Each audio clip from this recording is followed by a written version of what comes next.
Hello everybody, it's Sarah, and about 3 months ago, more than 3 months ago actually, I was tagged in a tag, as I sometimes happen to be, and yeah, it took me 3 months to get around to doing this video, but now it is time to finally sit down and do the could do better book tag. I was tagged by the Booktube Goddess and the original tag was created by CJ Books. Both of the videos will be linked down below, so definitely go and check them out. And this tag is all about book covers that could do better. It's a very quick and short tag. There's only 6 questions, so let's get into it. The first question is say it, don't spray it, cover with the most offensive use of type.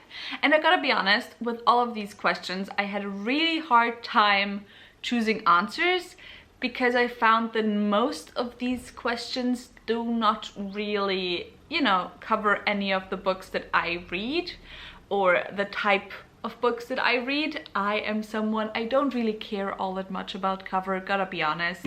And I also don't really notice type or fonts used. However, something I tend to not like is when there's 2 different types of fonts used.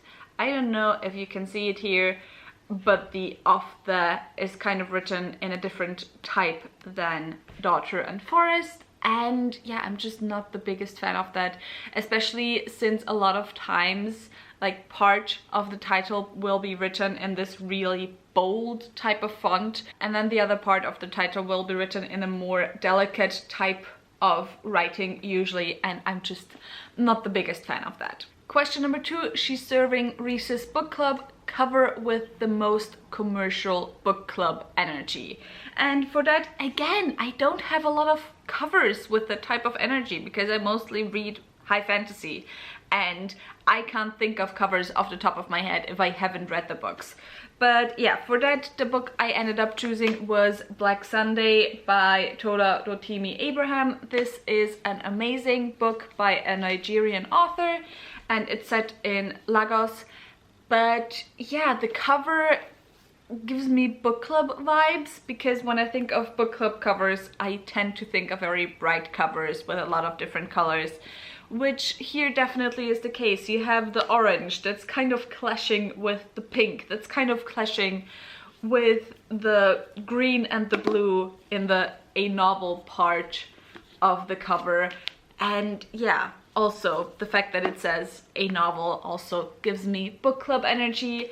So yeah, this is the book I went with, or the cover that I went with, I guess.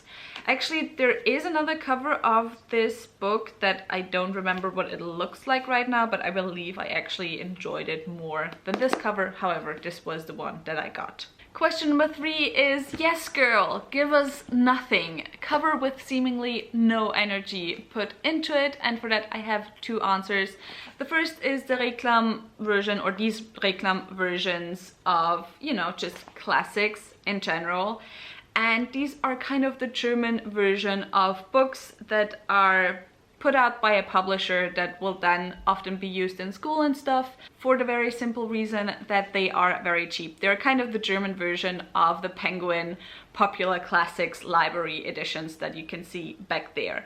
However, with these editions, at least you kind of can differentiate between the different books because there's not the most amount of effort put into them, but at least you have mostly an artwork that kind of fits the story on the cover. However, with these ones, they all look exactly the same. They're just bright yellow, or I guess also there's, green ones, blue ones, orange ones. The orange or red ones are, for example, English classics, or, in the English language, not translated classics. Then you have the green ones, I think, which are analyses of classics and, just going point by point. But anyway, these are the German ones. They're just bright yellow. They all look exactly the same and there's just no effort whatsoever put into them. And then a series I have where I'm not the biggest fan of the covers because I feel like they're kind of a little bit low effort is The 5th Season by N.K. Jemisin. Not The 5th Season, The Broken Earth is what the series is called.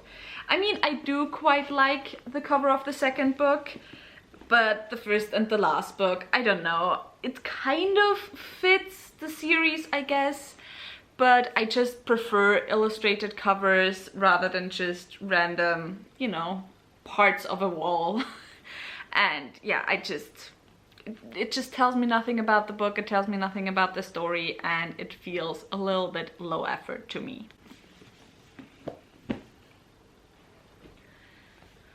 But actually, to be honest, all of N.K. Jemisin's covers, or most of N.K. Jemisin's covers, seem a little bit low effort to me. Let me see if I can get it over here. Like, for example, the Inheritance trilogy is also, it's basically just a big fat door. Why? Put a little bit more effort into this series, it's so good. Prompt number 4, Face Only a Mother Could Love. A cover that is so hideous, but the book is so good that you can't help but keep it around. And for that, I'd have to go with almost all of Anne Bishop's covers. I mean, look at these ugly covers. They look very much like fantasy romances, and there are fantasy romance aspects to her stories. However, they are so much more. These are covers from her Black Jewel series, by the way. This is her Ephemera series, also ugly as fuck. And then also her other series is just... Why? It's so ugly. Why do you have to butcher her stories that way when they're actually so good? But the covers just look tropey and not at all like what's in the stories themselves. So I am so annoyed at these covers, like so annoyed. I'd love it if the series would have just beautiful covers that I would love to display on my shelves, but I guess it's not to be. Prompt number 5, take one thing off before leaving the house. Cover that could do with one less element. And I'll reinterpret this question because I don't really have a cover where I would say, you know, it's too busy and I would like it if there was one element less. However, I would very much like it if this dragon wasn't on this cover. My last video was my review of this book and I talked about it. Why I don't like this dragon on this cover? Because it's false advertisement. If I have a huge-ass dragon on the cover, I please want a huge-ass dragon to play a prominent role in the story. Not the case here. So yeah, please, would someone take this dragon off this cover and just chuck him in the bin? She looks very epic, but you know, we don't need her on this cover. So yeah, that's the cover I went with for this prompt. And the last one, Hype Beast, a cover that is clearly going for all the trends at once. And again, I don't feel like I really have trendy covers, or like I wouldn't even know what to say the trends are within fantasy covers currently. So the book that I went with was Red, White and Royal Blue because, I don't know, I just wanted the easy answer, I guess. I know that this was at the very beginning of the trend of having, you know, kind of cartoon figures on the cover, kind of leaning against the font and so on. But it has turned into quite a trend. So yeah, that's why I went with this cover. And yeah, with all of that said, that was it for this tag. I will once again tag people on Twitter because I couldn't be bothered to think of whom to tag beforehand. Tell me your thoughts on these covers in the comments down below. If you enjoyed this video, maybe think about giving me a thumbs up and also maybe subscribing. All the links to my social media are in the description box down below, so go and check those out. All the links to my book club of Queens, Witches and Valkyries, where we read one adult high fantasy book written by a woman or genderqueer person per month, will be left in the description box down below as well. In June, we're going to read The Jasmine Throne. It was decided this week, so if you want to join us, Discord, Twitter, everything down below. And with all of that said, I hope I'll see you soon. Bye!